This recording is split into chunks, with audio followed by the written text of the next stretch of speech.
Welcome back to the channel, everybody. So, it's been about 8 or 9 months since I acquired this machine here. This is the Richardson's Ranch high-speed sander, and I've thoroughly enjoyed having it in the shop. And just a little update here for you. We're going to do a little bit of polishing. We're going to probably hit that guy up here. Yeah, it should be good. But before we get to the polishing, I would like to share some of my thoughts, a little bit of update on the machine, what I think about it, having used it now for a while. But before we get into that, I would like to read to you some of the comments that I've deleted over the past 8 months or so from the videos featuring this piece of machinery, and maybe address a couple of them. Let's see. Well, first off, I must say, generally speaking, my policy here on the channel is to keep all the comments so long as they are at least slightly helpful or nice, and delete all the ones that involve cussing and are mean and terrible. I have a highly curated comment section. So these are ones that either got deleted or resulted in the person leaving the comments being banned. Let's see. And these are all in reference to the machine, of course. Doesn't work. You need water to polish a rock.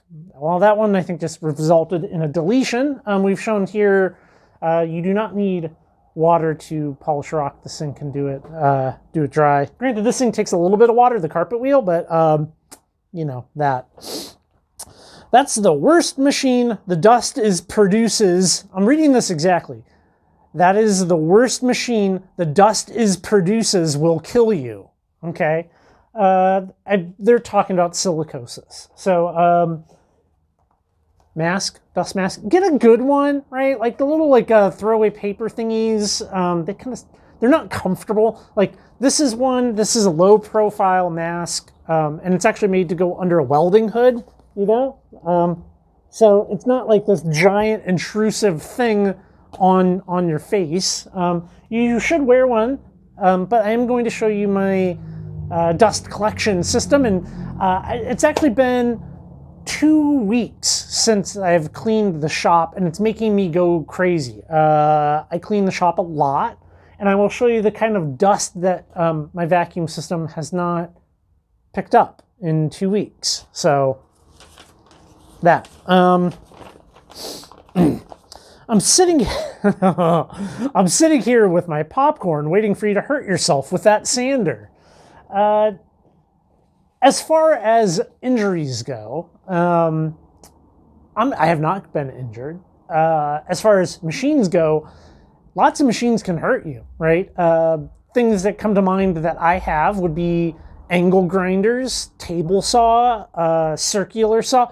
You know, my background is in construction, and I have seen a couple of nail gun accidents that I would prefer to not repeat here on the channel. But just trust me that working on a framing crew and, well, a novice with a nail gun can create quite the injury. Quite the injury. You don't see people on, well, maybe you do. I don't really see people on home construction videos being like, I'm waiting here to watch you rip your hand off or nail yourself to the ground. So foolish. Maybe think about this first. Maybe there's a reason you don't see people using these. No. I mean, I know a fair number of people that use them and love them. I don't exactly think that Richardson's Ranch is going out of their way to promote these machines. I mean, it's up on their website. You can also build one of these things really easy. Like, it's not that big of a, I mean, it's a motor, you know, a motor on a mounted thing. Somebody left a very insightful comment. Stupid. Let's see. Stop promoting. They've left the G off of that. Stop promoting it. Too dangerous. Well, that's up for interpretation, isn't it? Right? Like, yeah. And then somebody else said, how's the silicosis? How about that? Well, we already addressed the dust issue. Well, I think it's time to look at how much dust the shop has collected in 2 weeks of not cleaning, using this thing an exceptional amount.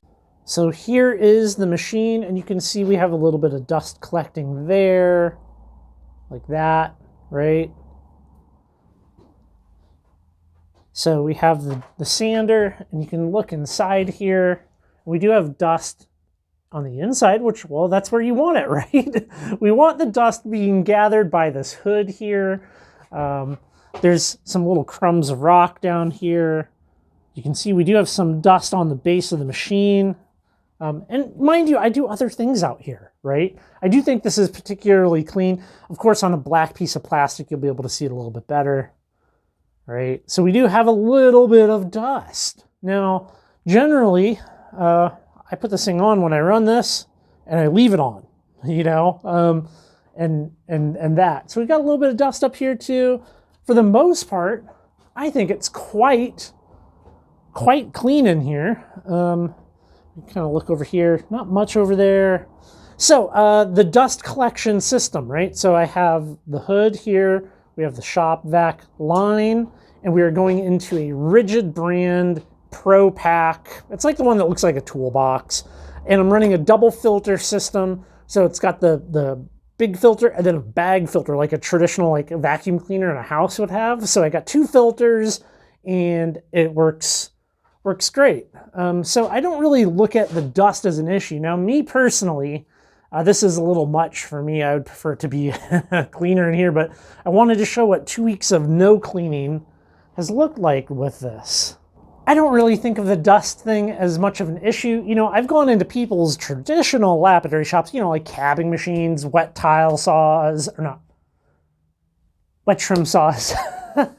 And they are far more dusty and far more dirty than this shop. So that, as far as the danger goes, yeah, it is a dangerous machine. Like, what do you want me to say? Like, if you're stupid and you just like stick your hands in here while it's running, you're gonna get cut up. It's gonna pull you in. Same with a table saw, and drills can be dangerous. But based upon some of the comments, you'd think I'm telling people to go play Russian roulette, which I'm not. Like, you know, you can use this thing and be totally fine. And I think it's actually, now that I've used it for a while, I think that it's pretty dang good. And really, like, let's look at it. So $450 from Richardson's, or build it yourself. This is a 3,450 RPM motor. You can get these sanding attachments, boom, stick it on. If you cut wood and do that, you can build a wood housing. All the blue stuff you see here is just wood. I have plans up on the website for the carpet wheel. You can download those for free, build one. You're under $1,000, right? So if you have a slab saw, right? I mean, 14-inch, 16-inch slab saw, something akin to that. And these, you can cut and polish big things. Now, you can't do little things. That's the downside with this. You're not making cabochons on it. You're not doing jewelry, right? Like, this is to like cut a thing, you know, and put a polish on it, you know? Some of the danger aspects that people have brought up over and over again would be catching a rock and then I guess like launching it like it's a mortar, right? Like it's a missile coming out and it's gonna just whatever, it's gonna kill me. No, that is not. Gravity is a thing, right? And there's a reason this is mounted in the orientation that it is. When you take your hand away, the rock falls into your hand. When I have actually had it catch, and what happens is it goes like that. Now it does it quick. It does it quick, and it is a little startling, but it's not the end of the world, right? Be mindful with it, and I think you can have a great experience. What else? Let's talk a little bit about some of the actual disc here. So before I got this machine, I didn't understand how these discs attached. So when I got mine, all I had was There we go. Break this thing free. I had this metal washer, right? And this recesses up into this when you tighten it. So this thing is actually meant for a floor sander, like a 7-inch floor sander. And you can get in there, and it's actually recesses up inside there so that you have perfectly smooth surface. And when you're sanding your rock, you're like bridging over that, okay? Now, got some good tip on a little thing to add to this, which is this disc here, and we'll talk about this, and we're going to talk about the sanding disc some, but I wanted to show this. This is just kind of like a flexible rubber floor sanding disc. I think having run this thing with it, it's exceptionally good. And yeah, so you can put something really big on here, right? This is 7 inches, and you can go easily like 9-10 inch thing and put it under there. So these are the discs that I've been using with it. These are silicon carbide floor sanding discs. The best deal I've found has been on Amazon. I'm going to put some links down below to these so that other people can find them. But basically, it's a 7-inch sanding disc with a 7/8 hole. And if we take our washer that mounts up there, it simply goes through it like that, and you tighten that thing up. Well, something that is important to do is obviously, hopefully you have a tool to tighten it. I made mine. But what'll happen is if you just mount this thing up there, a couple of things. So it doesn't want to necessarily nest inside this. This is the phenolic disc that we'll talk about. And what'll happen is it'll kind of stretch, and it'll stretch this out to match that, right? And you can kind of see that there. And that'll kind of pull up in there. When it does, it like flexes it out, and it'll flutter a little bit. And I started to notice I was getting these spots on here where it's just rubbing through, and like the paper wants to like kind of tear, you know? And well, that's not good. This thing whipping around, that's a bad idea. So what you want to do is you want to take your disc and you want to cut some little flaps in it. Right there, the opening. Now, when you put it up there, it like sucks it up nice and tight and flat. So all of my discs I'm kind of modifying with that. Now some of them will come with it. Like I got some 180 discs that came with that, like kind of pre-done. I kind of like this. I like to be able to cut it to be exactly what I want. Do that and you're good. Let's talk about grit for a second. I've been finding pretty good results going 80, 220, 400, 800, and then going to cerium oxide. Now, some people are like, well, that's not right, because their experience is with like a cabbing machine, like taking something up to like 3,000, 14,000. It's very different with silicon carbide. Okay, grit is a measurement of like a screen. You have a screen, and it's what can go through it. The way silicon carbide acts is it breaks down. Okay, so think about it like this: if you have silicon carbide grit in a rock tumbler, it breaks down over time, and it's no longer as sharp.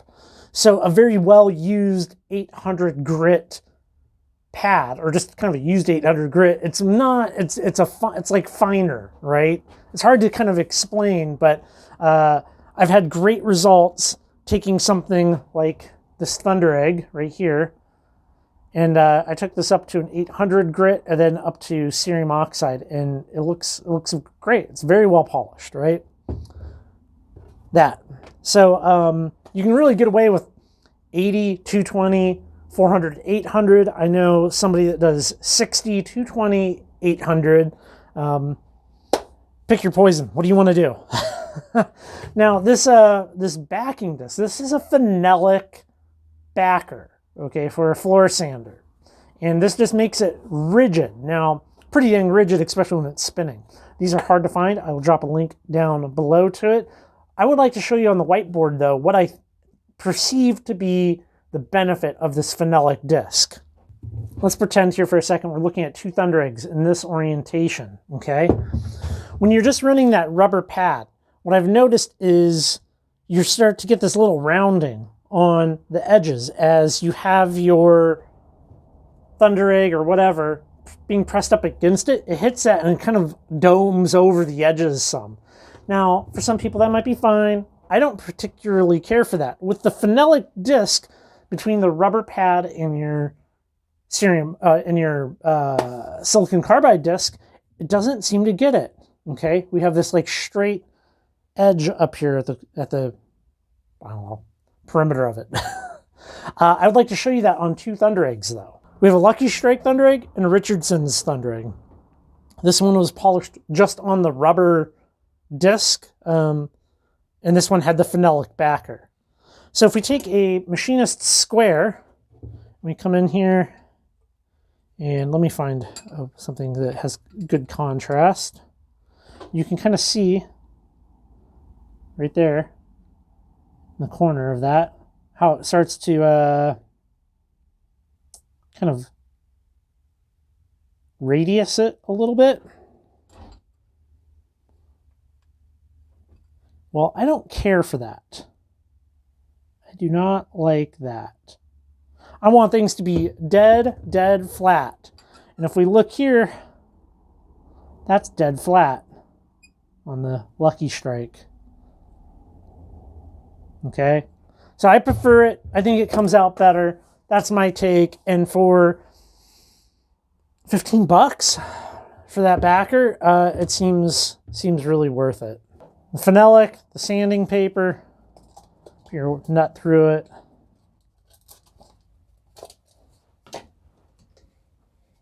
Simply spin it on and tighten it down. Let's polish up this right here, this thunder egg, and talk about what you can polish up on this. Well, I have no idea what you can polish up in its entirety, but I will tell you that I've had really good luck with big things. You will be putting a little bit of heat into your rocks, so having something to kind of dissipate that heat, something very stable, silicates, petrified wood, agate, things like that. You can kind of do almost everything. I mean, generally speaking, stuff that's very thin, very fragile, very heat sensitive. Maybe try a piece before moving on to something of great value, right? Yeah, so let's fire this up. Before we do that, I would like to thank our sponsor for today's video, this guy. I'm sponsoring my own video. Some of you out there don't know that I have a website. Currently, rockhounding.com is the URL. Go check it out. Ad-free, entirely free. Lots of good stuff up there. Articles, locations, interesting things to look at and read. I have my whole collection of books up there. So if you want to go buy some books, you can deal hunt. You can even just, I put the ISBNs. You can go to your library, find some books, do some reading on geology and lapidary and rockhounding and all that good stuff. All right, let's polish up a thunder egg.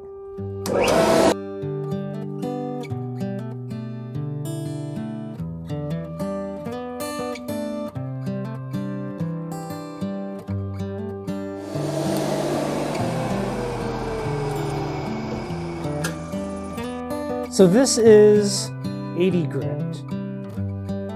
Okay, pretty good already.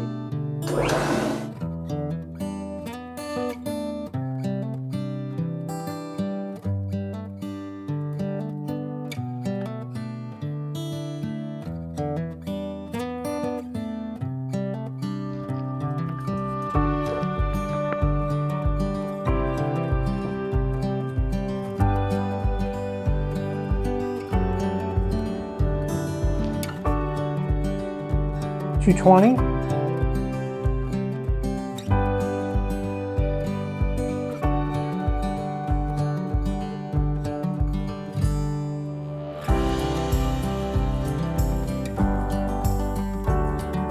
There's 400 grit.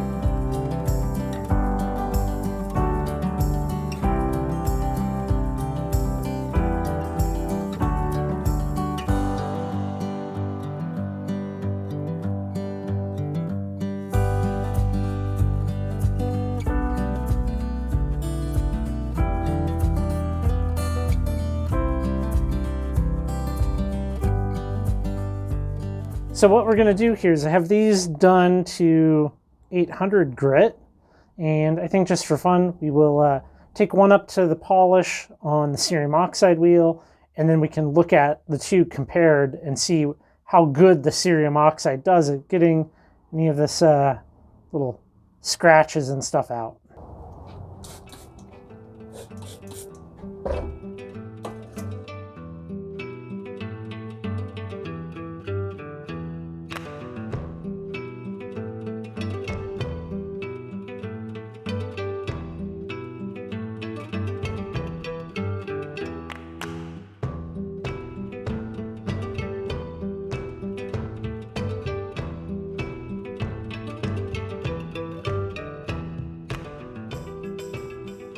Over here I have a bucket with that thunder egg in it, and just a shop towel here, and textile gun. I do this outside. We need to get all of this polish off of the thunder egg. You can see it's very pink, so just shoot it off.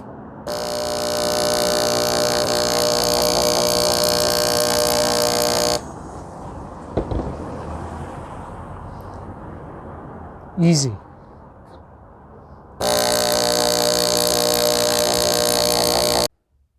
So here we are. This is 800 grit off of the Richardson sander. And here's off of the cerium oxide wheel. The cleaner, the textile gun, works so well for cleaning things like this now side by side. Try to match this here.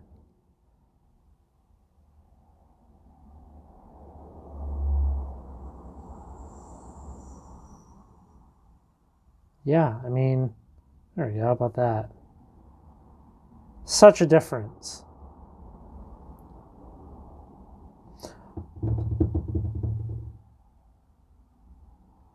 These are not actually cracks. It's well, it was, and then it's actually rehealed.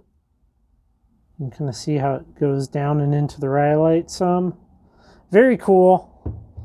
I like a thunder egg like that.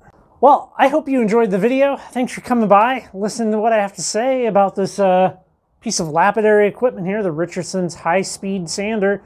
I would recommend it. If you have the ability to build a carpet wheel or any of this stuff, like realistically, you could build both of these. You could buy both of these. Richardson's, they sell their own kind of version of the carpet wheel that I built, and yeah, I mean, I think they can be had for under $1,000, which is a pretty good deal. I mean, go look at the current price of brand spanking new lapidary equipment. It gets pricey quite quickly. So we're gonna leave this one here. Thank you guys so much for hanging out with me in the shop today, watching the video to the very end. All right, y'all. I will talk to you guys on the next video.